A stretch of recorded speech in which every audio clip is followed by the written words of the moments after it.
a really gross story my dad told me a few days ago. So I was doing my laundry, then Dad comes downstairs. He's like, yo, it's my turn to do laundry. And I'm like, yo, I'm still doing mine. And then he goes, all right, I'm going to the laundromat. And I'm like, no, you're not. Those places are nasty, you know? And he goes, you wouldn't even believe it. And I'm like, what? What happened? He goes, one time I went to the laundromat and there was a girl crying. And I'm like, okay. He's like, I go to the manager and I start yelling at him because I was so pissed. What happened? And I'm like, Dad, what happened? And he's like, a freaking homeless man pooped in the laundry cleaner. Like pooped in it. And the girl put her clothes in and washed it and didn't see and took him out. And all her clothes were ruined. And they were in shit. Oh, I feel so bad. But like, at the same time, what the heck? I've been with my partner for 4.5 years, and everything in our relationship is really good. Great, even. We have so much fun together, and he looks after me well. But we've had one consistent issue in our relationship from the start. We have an open phone policy, and I've never felt the need to go through his phone because I was never suspicious of him for any reason. But when I was going through his photo library to send myself some photos we took on his phone at an engagement party, I discovered he had been screenshotting and saving photos of my 3 best friends, housemate, and his close female friends, and other girls we know for his, bank. Absolutely not.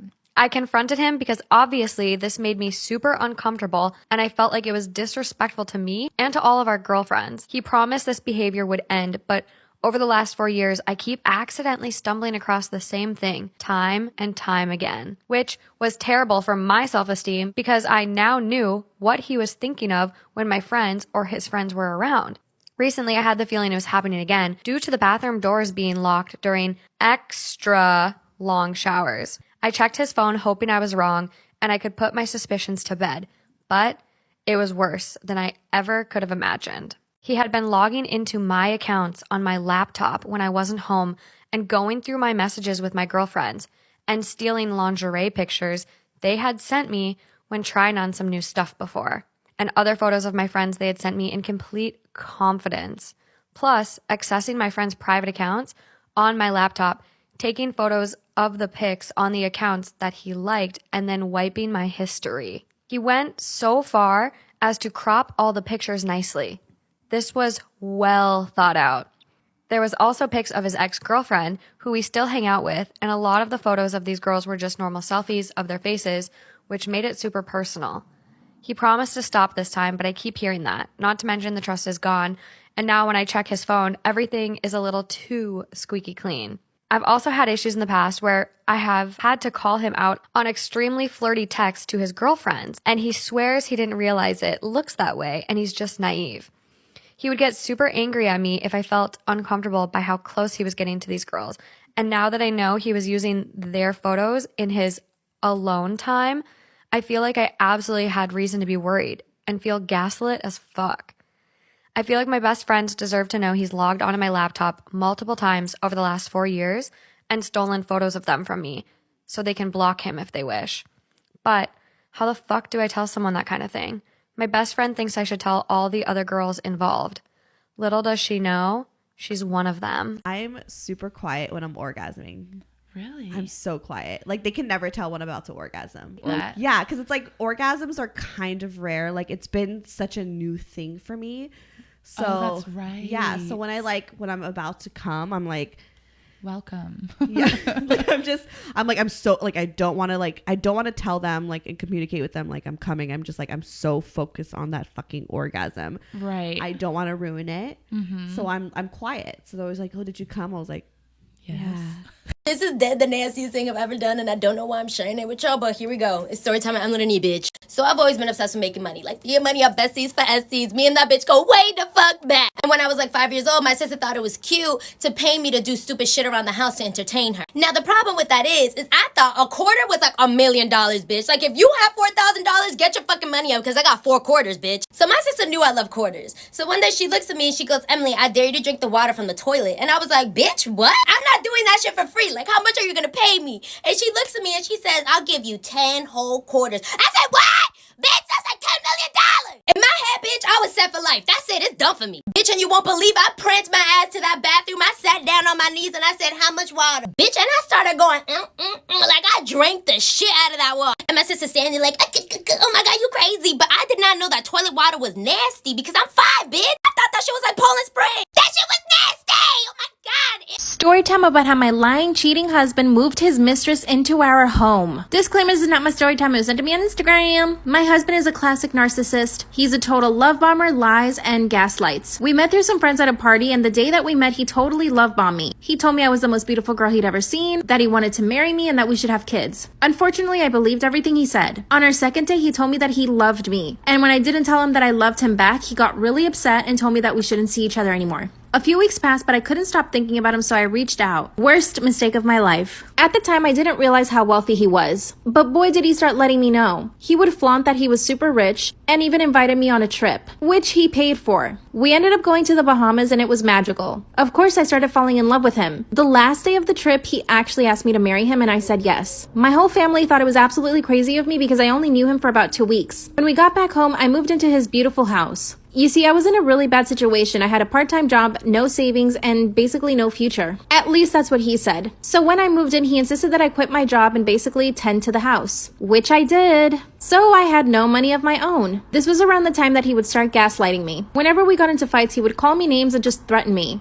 And when I would bring it up later on, he would totally deny that he ever said anything like that. When we started planning the wedding, things calmed down. He was always at work and I was always at home. We finally got married and went on our honeymoon to Italy. And that's when he started changing even more. He would shame me whenever I tried to post a cute picture of myself on Instagram. And he basically convinced me that I was trying to get attention from other guys, so I stopped posting. Our third night in Italy, he got drunk and we got into a really big fight. I decided to leave the hotel, but when I came back a few hours later, he had a random girl in his room and told me to leave. I couldn't believe his behavior. After about 20 minutes, he let me back into the room and told the girl to leave. That's when I told him I was going to go back home and that I made a huge mistake by marrying him. He apologized and started crying. He said nothing happened to her and part of me just wanted to believe him so desperately, so I did. When we got back home, he was on his best behavior. Until one day he told me he wanted to hire a live-in cleaning lady. Little did I know it was his mistress. Part 2 is up. Part 2 of how my husband moved his mistress into our home. Disclaimer, this is not my story time. It was sent to me on Instagram. My narcissist of a husband told me he wanted to hire a cleaning lady. A live-in cleaning lady. A few days later, he shows up with this woman who clearly did not look like a cleaning lady. When I told him I did not want her living in our home, he told me that I had to do what he said because he was the breadwinner. Mind you, he told me to quit my job, so I did. That's when he told me that somebody needed to clean the house, cook for him, and basically take care of him. In other words, I wasn't doing that. Which isn't true because I made him dinners every single day and cleaned the entire house. I told him I knew she wasn't a cleaning lady and that he needed to kick her out. He got really angry and slammed the door. A few minutes later, I hear him coming up the stairs with her. He shows her to the guest room and tells her to settle in. Then he came back into the room, told me that I had to deal with it and that this is how things were going to be from now on. By the way, this girl is Russian, and my husband told me that she did not speak English. So basically, I had no way to communicate with her. But my husband did speak Russian, isn't that convenient? So, every single day, this girl would pretend to wash dishes, pretend to clean his clothes, pretend to make the bed. Oh yeah, and she would only wash his dishes, not mine. The situation was way too much for me, so I told my husband I was going to go stay with my sister. That's when he threatened me and told me that if I left, I might not be able to come back. So of course, I packed my things and went straight to my sister's house. The very next day, my husband shows up to my sister's house with divorce papers. He told me I needed to sign them because he fell in love with the cleaning lady. I told him I wouldn't sign them and he left. Then my sister called the police and told them that my husband had a woman captive in his house and that she was probably in the country illegally. And guess what, y'all? She was. The cops actually took her from the house and now he's asking me to move back in. He took the whole divorce back and wants to take me on a trip. My sister thinks I should get back with him just to make his life miserable. The problem is I have no money of my own. And to be honest, part of me still loves him. I really need some advice and perspective from someone who's not me. Here's the story of my first kiss. As previously mentioned, I was born into a predominantly Mexican neighborhood, which is also very low income. This led to a lot of unique adventures. One day, my best friend Alejandra and I went out to the woods with a knife so that we could cut down the forgery in our way. We were out there for quite a while when suddenly we heard a crack behind us. We turned and saw one of our neighbors, Jose, running up behind us. Before we could even think, Jose had snatched the knife from my friend Alejandra and began to chase her around the woods with it. Alejandra's screaming her ass off, and I'm running after them both. And suddenly, Jose comes to a complete stop and looks off into the distance like he's in some sort of trance. He ends up dropping the knife, and Alejandra screams at him, "Why would you do that?" He snaps out of his trance and looks at me and goes, "This is why." Fully grabs me and plants one right on my mouth. Obviously, I'm in shock. Alejandro and I are staring at each other like, what the fuck, when he suddenly just says, I forgot to take my meds today, and turns around and runs into the woods. Once he was out of sight, we turned around and ran the opposite direction. Obviously, we were children and knew nothing about the medicine he was talking about. 16 years later, come to find out, he is diagnosed with schizophrenia. As crazy as it is, that's the story of my first kiss.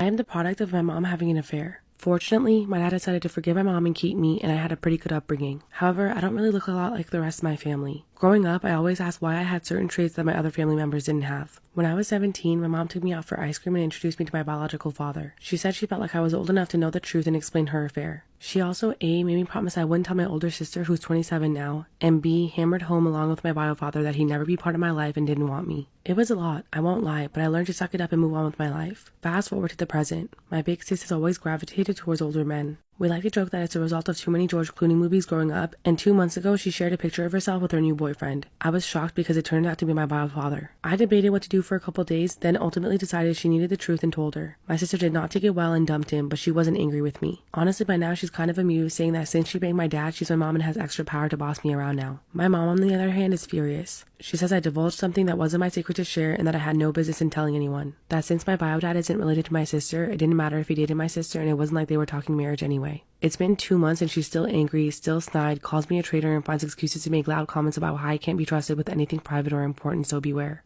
At the time, I thought I was doing the right thing, but I've never seen my mom this angry before, and she sustained her anger for a solid 2 months, so I'm starting to worry. Was I wrong for telling my sister the truth? My girlfriend and I have been dating for a year and we live together. She uses a flip phone for reasons that are too long to get into, so she'll occasionally use my phone when she needs to check her email or download music. I trashed my brain as a teenager. I have issues with memory, short and long. Today I woke up and was chilling for a bit while my girlfriend was at work. Suddenly I thought, oh shit, what's my girlfriend's birthday? I knew the month, but I couldn't remember if it was the 8th or the 9th. That's okay, I thought. I'll just go dig around a bit. Surely there's some paperwork around the house that has her birthday on it. Spoiler, there wasn't. I'm definitely not asking her friends or family, as they'll surely tell her that I forgot. So I do what any reasonable person does, and I Google background check services. I enter her name and city, and for $7.99, I receive an email with every traffic ticket, address, phone number she's ever had. Most importantly though, her birthday. I write her birthday down in a safe spot and then go back to chilling. All is well. I'm not a piece of shit partner. What a relief. She gets home. Our day is going well when she asks to use my phone to read her email. I completely obliviously give it to her. She opens it and immediately sees a full background check on herself. I knew exactly what happened once her face changed. She immediately asked why I was background checking her a year into our relationship and then started getting emotional, asking if I didn't trust her. This is the first relationship I don't have trust issues in, so I immediately confessed that I'm a dumbass and I forgot her birthday and I paid $7.99 to get it because her family and friends would snitch on me. Luckily, it isn't the first time I've come off as a total moron to her, so she believed me, but she is also upset that I forgot her birthday. Next time something like this happens, I'm just admitting guilt, I think. I'm also sitting here and just realized I could have waited till she was asleep and checked her license.